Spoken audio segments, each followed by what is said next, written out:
it just feels like it makes sense. I've done a lot of other random careers and jobs, and this makes sense. You're trying to put on. It feels like coming home to something that I really appreciate, and it fills me up.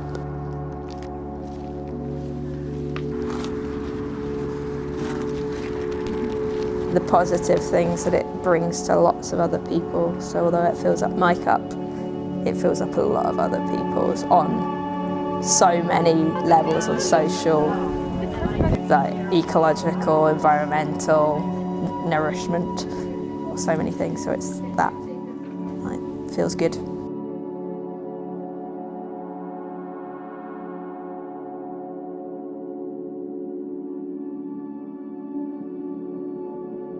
Okay, so your name, Yep. the name of this farm, and then where we are in the UK.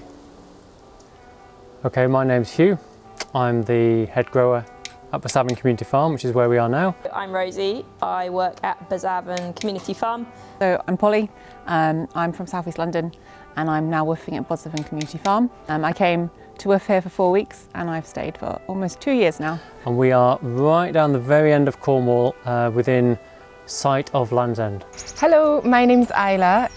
I have a farm called Glencalla Farm. It's a tea farm and it's in Argyll on the Cowal Peninsula.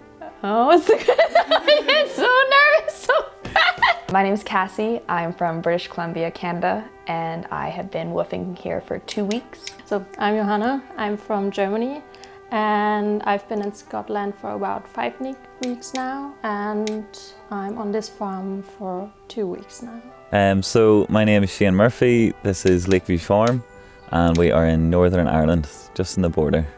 Hi, I'm Tus Jeuken. My name's Jessica. We are on Lane's Organic Farm. My name's Rosa Farber. We are in Cookfield in West Sussex in south of England. Between Brighton and London.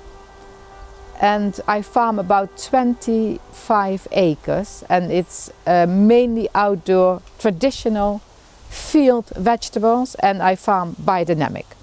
You're a woof host. Mm-hmm. How long have you been a host for woof? I think I've been a host for maybe 21 years. I can't recall exactly when. I heard about woofing and I thought, oh, that might be nice. And yes, I had woofers every year. It was really nice, you know. I traveled to many countries in the world by staying at home. So it felt like a very natural thing for me to invite woofers to Cala. It was something I grew up with, and it went hand in hand with organic vegetable farming when I grew up. I've always really appreciated that cultural exchange as a host because I think it just offers another arm of learning and of meaning to farming, really, is passing on knowledge and skills and exchanging. As soon as I came to the farm, which was in August 2010, because I'd been a woofer in the past and I'd woofed in various countries in the world, I knew that the farm should have woofers. And we had our first woofers, 2 guys from France. We had them in November, so only after a couple of months after starting we had our first woofers. We've had them in the farmhouse ever since then. I see it as a way of not only like training the next generation how to farm and being in touch with the land, but also bringing people together from all across the world with common aims, working together side by side on the land. I had a really bad set of concussions and ended up in the UK, and I was going to go down the role of teaching, and turns out teaching under fluorescent lights in that environment was really not good for my head. So I looked around at what I enjoyed, and I love working with people and on the land and in the outdoors.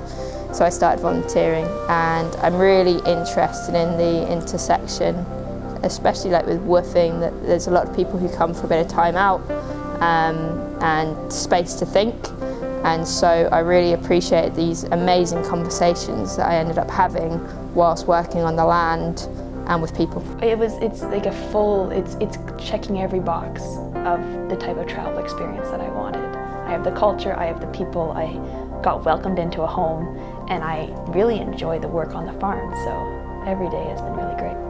I came woofing post-lockdown because I had the opportunity to make a few changes in life, and I really wanted to know more about where our food comes from.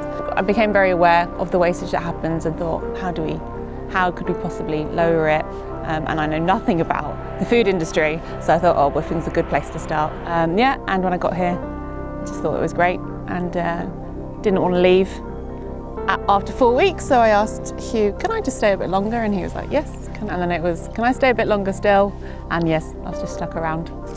So I was basically looking to transition from my office work. It's just a sort of general degrading of my soul, you could say, just sat at a computer and sort of, working in the environmental field, but feeling like I couldn't see any of the differences I was making, if there were any differences being made.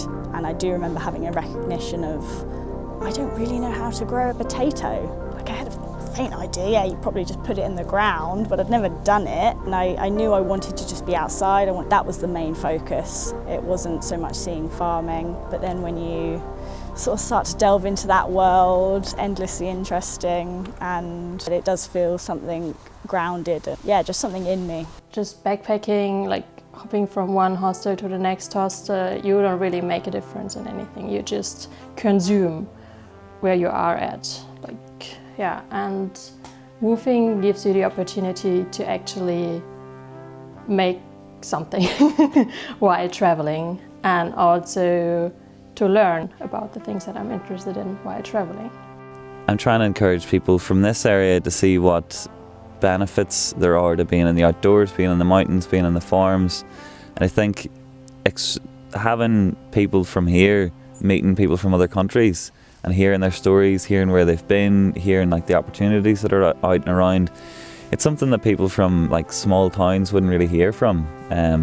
So I hope that this farm can inspire more people to get back to nature, get outdoors a little bit more. I think having volunteers and woofers provides, new energy all the time, different languages, different cultural backgrounds that can be exchanged. We learn a lot about all different people from different walks of life. They also come with questions, which is great to kind of show them how this farm operates at least. And then what's great is when they leave, that they say, okay, we're going to get in contact with our local grower or market gardener or farmer's market, because wherever you are in the world, you've got a local grower. Even if, in a city, there's still, on the outskirts, there's people growing food, or even within, like in city farms. So getting in contact and having a relationship with that person or those people that grow food for you is really important. Well, I get confronted by that at farmers markets that I do, where people might come and say, oh, could I have some lemons or oranges?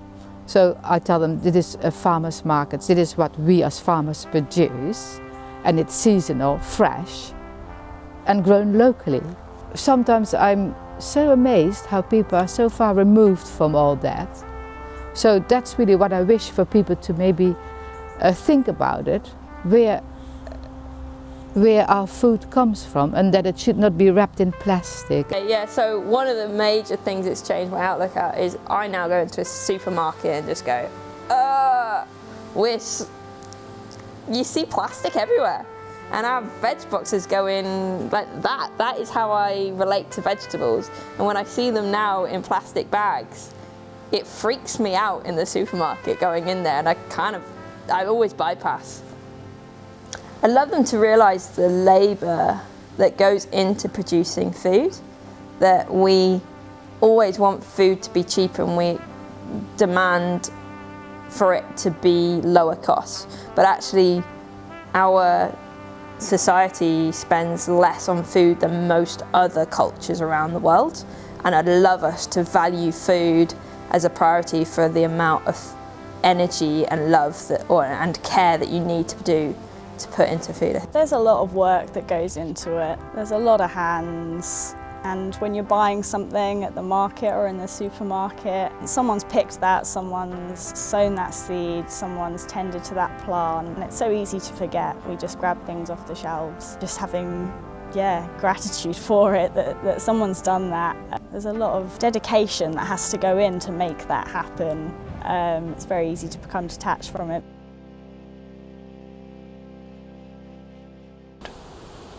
How do you see this project making an impact on those issues that we were talking about food security and environmental?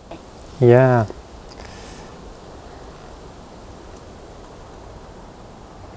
Okay, yeah, and so in so many different ways.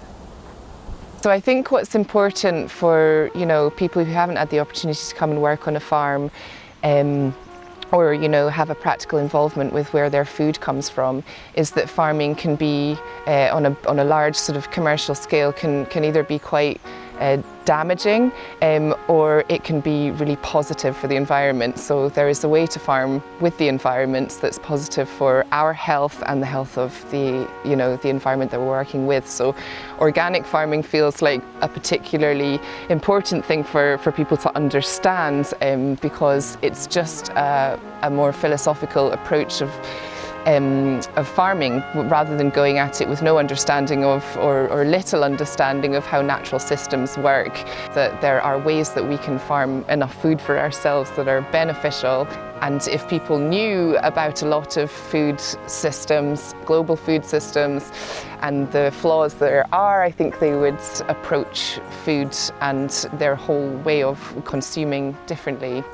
So in 2020, when the COVID pandemic hit us and food chains and supply chains across the world were collapsing, it was really noticeable that many people in the local community turned to us because we were right here on their doorstep, and our VegBox members tripled in the space of a few weeks. It was really as though people realised what was happening and how fragile our whole economy and food supply systems were, and they really wanted something closer to home, something they were involved with, something tangible, something more sustainable. And they came to us, they used our shop, they used our VegBox scheme. We were supplying 150 people with VegBoxes for many months, and it really brought it home to us. All the issues around food sovereignty, food security, long supply chains, the whole system. We were trying to make it much more sustainable and also prove that being sustainable was a viable option. In the climate crisis, we look at a massive systemic problem, and we're taking it into a local problem. And so by creating local economies, local circular things, we directly notice the effects of the climate crisis and do something on our backyards. And if we all start doing something local and feel empowered rather than feeling disconnected, it enables rather than paralyzes people. I think I've learnt that it's not completely like this alien concept of like growing your own food. It's very normal and it's very doable, and everybody can get involved, and it doesn't have to be this really separate thing. I mean, it needs to be central, really. That's the world that I dream of, because, yeah, it's so important. We all need to eat. We all need to eat good food. We all know that, but yet the farmers are on the sidelines. Asking questions about things that you don't know.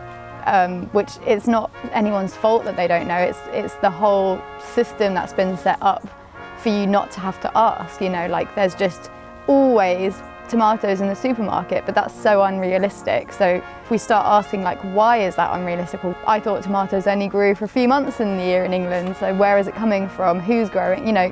Meet your grower, we all eat, which means there's a lot of people producing that food for us to eat. And it's just about asking questions and getting further into the layers of it. And I think people are starting to wake up and to do that.